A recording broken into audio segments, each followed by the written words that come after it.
course. This is part of something Americans have not yet wrapped their heads around. The American empire, like every empire before it, is now shrinking.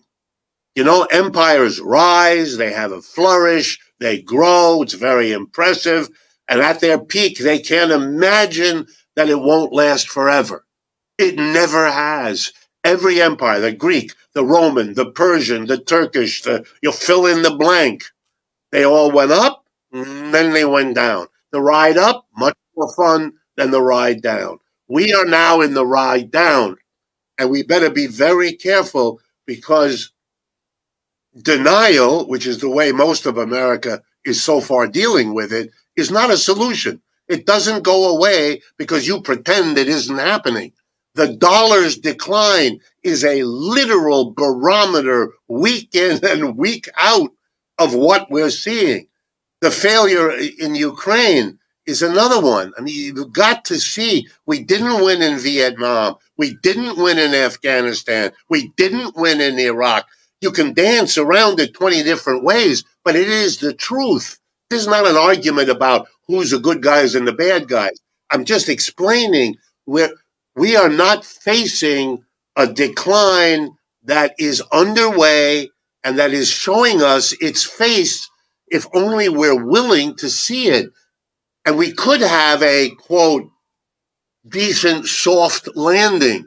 Empires do not have to go out in a horrible explosion. They can decline. Britain, not that they're a model, but after trying twice to stop the United States in the War of Independence and again the War of 1812, the British figured out we can't do this militarily, and they came to terms with their decline and being replaced by the American empire. I don't know what's coming next. I don't know whether the Chinese will be the next empire or whether it'll be handled in a multinational way, and there's some evidence in both directions. But the United States is not able to do what it did, and one of the greatest mistakes empires in the past have made is overreaching when they can't do that anymore. And my fear is we're at a very delicate point in that process, hampered by a denial of what's going on that periodically frightens me.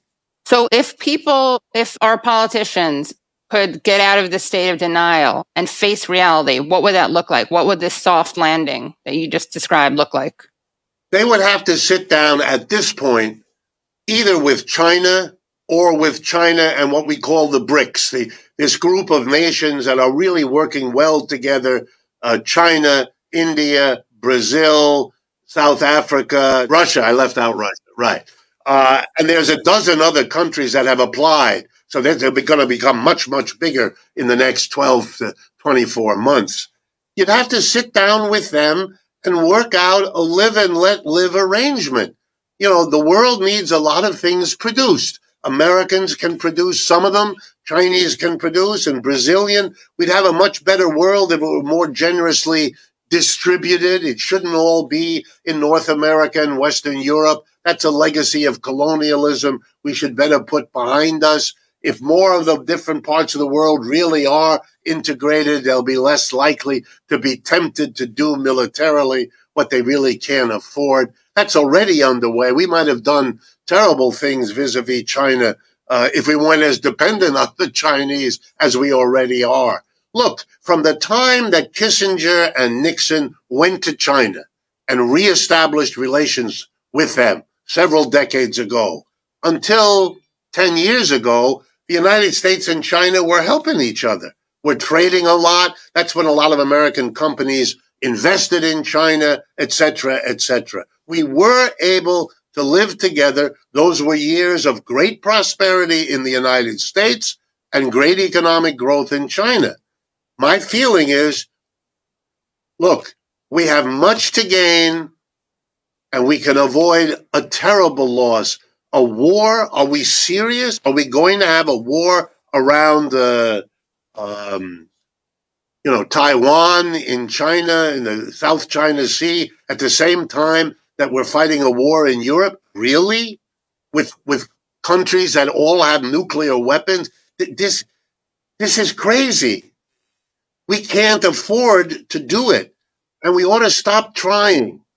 The wealth of the United States is a great incentive for other countries to meet us halfway. Let's use the wealth to have an attempt at least.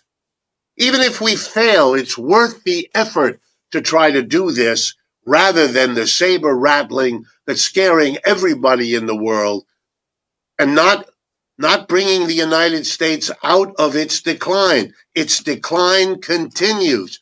You rattle your sword against Russia and China, the situation of the United States has not gotten better.